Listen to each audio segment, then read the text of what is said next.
PTI का मखसूस नशिस्तों के लिए कानूनी जंग लड़ने का ऐलान। पाकिस्तान तहरीक इंसाफ के रहनुमा अली जफर ने कहा कि हम मखसूस नशिस्तों के लिए कानूनी जंग लड़ेंगे। उन्होंने कहा है कि इलेक्शन कमीशन PTI के खिलाफ फैसले करता आया है। हमारी मखसूस नशिस्तें दीगर जमातों को नहीं मिल सकती। दोबारा फहरिस्त देने की कोई कदगन नहीं थी। सदारती इलेक्शन और सेनेट इलेक्शन को भी मुतनाज़े कर दिया गया है।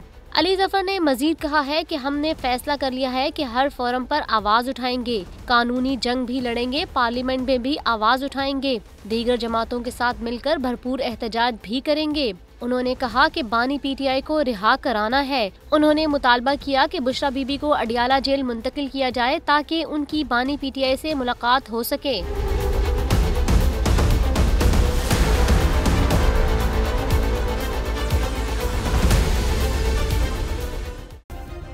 सब्सक्राइब करें और बेल दबाएं ताकि कोई खबर रह न जाए।